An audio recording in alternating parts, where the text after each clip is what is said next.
Hello dear student, কেমন আছো? I hope প্রত্যেকে শুধু ভালো না, ভীষণ ভালো আছো। স্ক্রিনের ওপর একটা প্রশ্ন দেখা যাচ্ছে, তাই না? প্রশ্নটা কি বলেছে সেটা আমরা প্রথমে মন দিয়ে পড়বো, বুঝবো, তারপর অঙ্কটা করার চেষ্টা করবো। ওকে, কি বলেছে দেখো।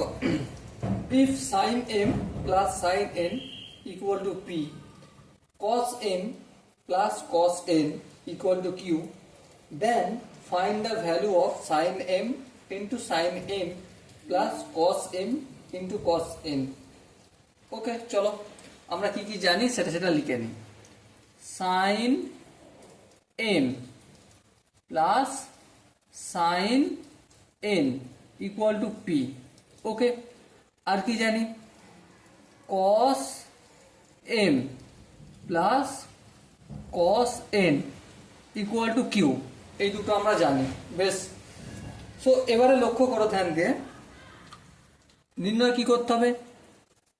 Sign M into sine N plus cos M into cos N, এটার মান আমাকে নির্ণয় করতে হবে। ওকে, সো দেখো প্রথমে আমরা এইটার ওপর কাজ করি, ঠিক আছে? এইটার ওপর যদি কাজ করি, বোথ সাইডকে স্কোয়ার করব। হ্যাঁ, তাহলে কি হবে? Sine M plus sine N whole square equal to P A square. হ্যাঁ, ঠিক।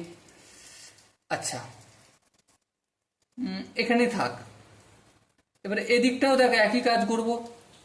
কস M COS cos M plus cos N whole square equal to Q A square করলাম। এটা 1 নম্বর ইকুয়েশন আর এটা 2 নম্বর ইকুয়েশন। ওকে, এবারে দেখো আমরা 1 নম্বর আর 2 নম্বর ইকুয়েশনকে যোগ করব। করে কি পাবো দেখো? P A square plus Q A square equal to P A square মানে এটা sine M plus sine N whole square. হ্যাঁ, ঠিক। প্লাস প্লাস কি এটা cos M plus cos N তার হোল স্কোয়ার। বেশ, এখান পর্যন্ত আই হোপ বুঝতে কারো অসুবিধা হয়নি। এবার দেখো আমি ডান দিকের কাজটা করব। এটাকে আমি এ ধরবো আর এটাকে যদি বি ধরি, তাহলে এ প্লাস বি তার হোল স্কোয়ার মানে এ স্কোয়ার। এ স্কোয়ার বলতে sine square M plus B square বলতে sine square N plus 2ab মানে 2 into sine M into sine N, sine M into sine M. ঠিক আছে, plus চিহ্ন আছে, এই প্লাস চিহ্ন দিলাম। এবার দেখো এখানে কস এমটাকে এ ধরবো আর কস এনটাকে বি ধরবো, তাহলে এ প্লাস বি তার হোল স্কোয়ার কি হবে? এ স্কোয়ার মানে cos square M plus B square মানে cos square N plus 2ab মানে 2 cos M into cos N হলো। আশা করি এখানটা বোঝা গেছে। এবার ধ্যান দিয়ে লক্ষ্য করো, কস স্কোয়ার এম এটা sine square M cos square M 1 হবে। হ্যাঁ, আবার এখানটা দেখো sine square N cos square N যোগ করলে কত? 1 হয়। হ্যাঁ, ঠিক আছে।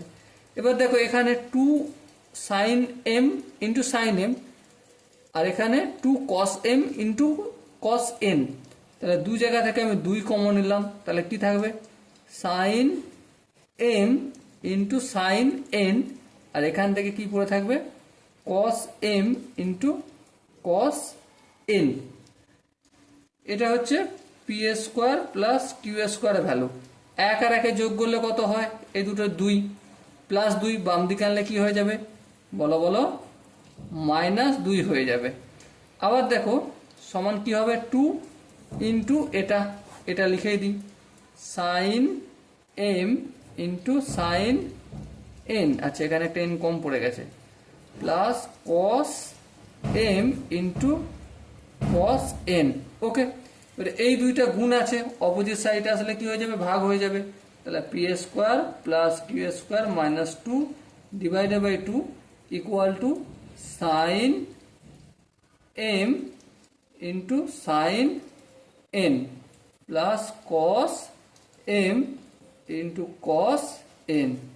ওকে, সো দেখো এটাই তো আমাকে জিজ্ঞাসা করেছিল কোশ্চেনে, sine M into sine N plus cos N into cos N, তাহলে sine M into sine N plus cos M into cos N এর ভ্যালু কত, এটা পেয়ে গেছি। সো দেখো চারটে অপশনের মধ্যে কোন অপশনটা ঠিক বলে মনে হচ্ছে? অবশ্যই option B is the right answer. Okay, so dear student, I hope তোমরা এই কোশ্চেনের প্রতিটা কনসেপ্ট বুঝতে পেরেছো। যদি কোনো কনসেপ্ট বুঝতে অসুবিধা থাকে, ডাউট থাকে বা কনফিউশন থাকে, তার জন্য তো কমেন্ট বোর্ড খোলা রইল। ওকে, সো ডিয়ার স্টুডেন্ট, দেখা হচ্ছে পরবর্তী সেশনে। ততক্ষণ পর্যন্ত ভালো থেকো, সুস্থ থেকো এবং জয় হিন্দ।